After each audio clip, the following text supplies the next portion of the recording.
what's up? Back to the show. Get my notes pulled back up here. They're not much on notes. I just want to start it off saying I love the team. Um, Last night wasn't a great night for us. This happens in hockey. I think, man, Columbus just got the momentum really quick and they went at it. Bear with me, it's about 6 o'clock in the morning. I'm still trying to get breakfast and coffee in. I just want to also get my yard mowed before it rains today, so I was trying to get this done real quick and then go do the. I was gonna do it last night, but I'm doing that yawn. I really at night I yawn a lot when I'm talking, so apologies. I'm hoping the Senators win today. If you can't tell, I'm on the Sens wagon. Got their stuff. Uh, Anyways, just want to start off with I love this team. It was a bad night. Happens in hockey. Uh, I'm sure the guys left just as soon as they got showered and some food in them last night. Uh, got on the road, long road, but trip back. I think it's like 5 hours, something like that. I'm not sure. We were wanting to go to a game earlier this year, but it's just always difficult logistically for us. But hope they're rested. We took away from the Dragons. What I seen was we have to, number one. I mean, they just got momentum. That first goal, they got excited. Talking about Columbus, they got excited. They were in it, and they just got in our goalies. They just got it under their skin. So it's tonight, guys. Gotta let that one go. That was last night. Tonight's a new night. We're at home. Hope they're as rested as they can be. We got to get in there and stop the one-on-one. Because that Underwood's a really good player. Jusso is a really good player. So we got to really cut out that one-on-one, stop that breakaway scoring chance because they're good shooters. Just like we got good shooters too. So it's key to stop that. And I'm sure we can. I think just bad night last night. Once you get on that downhill slope, I imagine it's really hard to get back out of it. But we had to break up their passes. I'm trying to see my notes. Cut down on these grade A shooting opportunities. Like I said, those one-on-ones are just bad for us. Anybody. I mean, any kind of one-on-one is really tough. Uh, One thing we got to do is keep those guys, at the blue line. We got to turn pucks over. So that's going to be key. Stopping them at the blue line, trying to keep them out of our goal. I mean, look, the goalie's only going to stop so many shots. You shoot 100 times, you're going to score once. That's just how it is. Uh, and they did a good job with that last night. See, we're going to have to open up their defense, create some shooting opportunities. We did not get a lot of those last night. Like, I know we put some shots on net, but kind of skim back through the game a little bit. We didn't get a lot of amazing shots on net. We got some just, poke in opportunities, stuff like that. And we got three, which is great. I mean, three was a good game. I mean, normally that's a good game until they score eight. Um, so getting those grade A scoring opportunities, that is rushing the net. That is rushing the net, setting up a one-timer. And one of the things we're going to have to do really well, what we do well is play very physical. We're going to have to get in there, play physical, make them make mistakes, kind of get under their skin. That's something that the mocks do well. That's how we really done. I think we kind of kind of that bully hockey. We kind of too. We do pretty good at that. The problem is the referees in this league, like last night, that call where Jusso kind of speared, you know, our guys. He gets that spear in. I kind of watched it a couple times. Looks like he just kind of had his stick up and Scantleberry kind of skated into it. But then it's like also you could go, well, he kind of popped it up at the last second.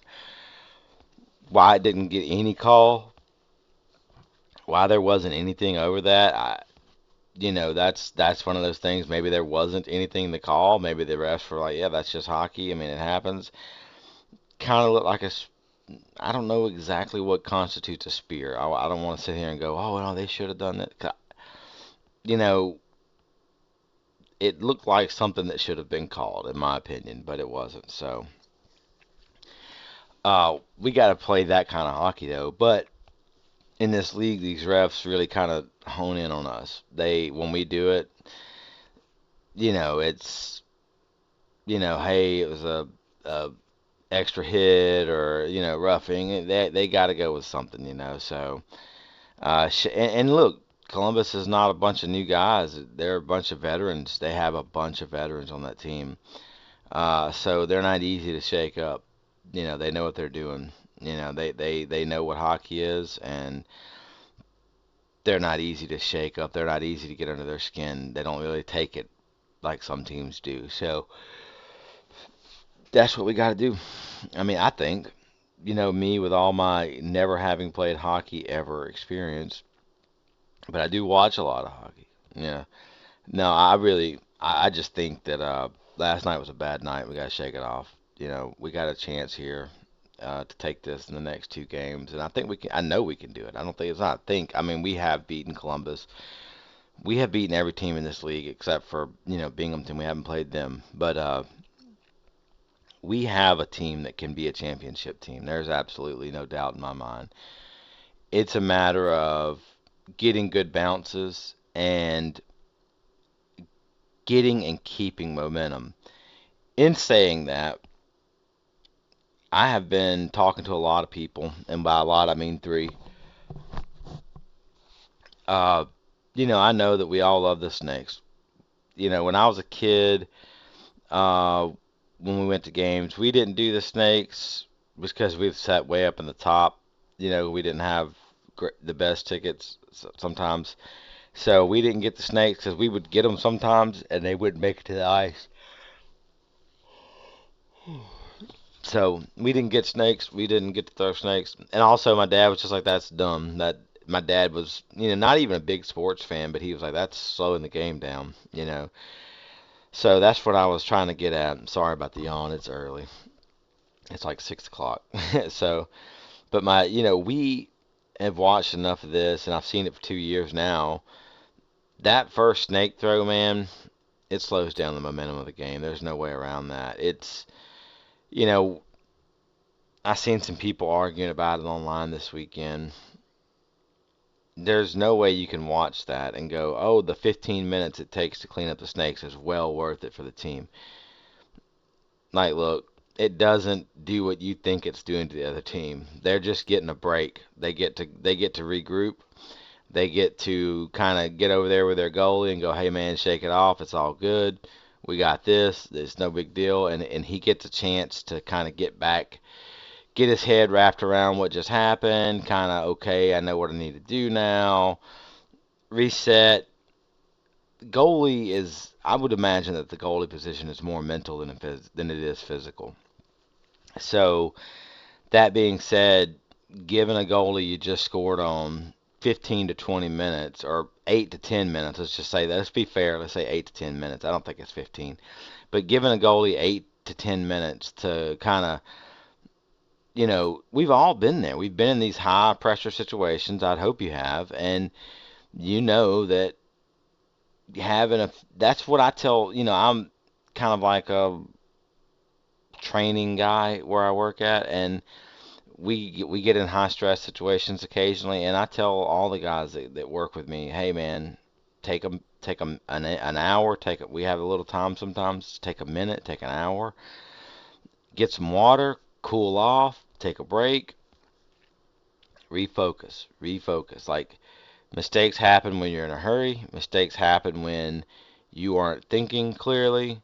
So giving a goalie that you just scored on 8 to 10 minutes to refocus and think clearly is a great thing. That's good for them. I mean, giving their team time to regroup, take a time out, get some water. Coach has, I seen this, I seen that. you know, because our team doesn't get that opportunity when we're throwing the snakes. We have to help clean up snakes. Because you know what they're trying to do? Get back to playing hockey real quick because they know that's what's happening. And look, there's going to be some of you people, you're the same people who walk in front of me during the hockey games that go, oh, well, yeah, they're not complaining about it. They can't complain about it. Their hands are tied. Okay? I guarantee you, if you took some of the players and maybe the coach, number one, hockey culture is you don't bitch. You just do the job. That's their culture. They were raised in that culture their whole life. The other thing is, the team sells those snakes. That is an income source for the team. Uh, what I think should happen is the snakes should be thrown at the end of the game, or like at the period break, or something like that, the first period break, or something, or whatever. But they should not be thrown when we just got a score, when momentum is shifted our way, and all that. I think if you want to throw the snakes, if they want to keep doing the selling the snakes and throwing the snakes, I think Athens does it at the end of the game or something like that. This has got to stop. And I know there's a lot of people that are just look. I don't think some of you people are hockey fans. I just don't. I think some of you people are Moccasins fans, and that's fine. I mean, it really is fine. I get that, but I think you don't watch hockey. I don't think you're as worried about winning as you are about throwing the snakes or hitting the drums, bringing the bucket drums. I don't think that winning is as big a deal to you as hitting the bucket drums and bringing the snakes and blowing the kazoos. I think that's more important to a lot of you people. And I just want to tell you, if you have a team that is losing all the time, they're not winning, you're going to get a Biloxi situation. You're going to get a Baton Rouge situation. You're going to see people stop coming to games. I've talked to several people and that came to games last year that aren't super big hockey fans. They're just like, hockey's cool. I like it. That's as far as it goes for them. They don't watch a lot of hockey or anything. That say, are the guys winning? I said, yeah, man, they're having a great season. They're winning a lot. Yeah, 'cause I came to a few games last year and they didn't win. So I'm not coming this year because they didn't win. I don't want to go spend my money, sit in an uncomfortable seat, not see half the game because people are up and moving around during the game to watch a team lose. I'll sit at home and watch basketball and watch a team lose or whatever. I mean, seriously, they're like, yeah, beer's cheaper at home. I'll just go home and do it. You got to create a reason for people to come out. They want to be a part of the celebration. They want to be part of the win. And when you're not winning, that's what happens. They quit coming. People like us that are hockey fans, yeah, they're absolutely we're gonna be there either way. But people that aren't really super hockey fans aren't going to be there. And so we have won a lot this year, and there are people that don't know that we have. I mean, the news talked about it. No one watches the news. If you're not 60, you don't watch the news. That's just I quit watching the news 'cause I just got sick of the BS, the lies. I mean, they just lie so much. Even on our local news, it's just lie, lie, lie, lie. A lot of misinformation, but that's for another podcast. That's what this podcast is about. But I do just wanted to say, like, as fans, we can we can kind of step up and do a little bit better job with this stuff, and I think we should. Uh, I think we need to just get with the team and say, hey, no more snakes until after the game or period break or something like that. But looks like I'm getting called out to work, guys. I'm gonna let you go, and hopefully I don't have to go to work. But it looks like I will be going to work. Have a nice night. See you at the game. Go Mocs.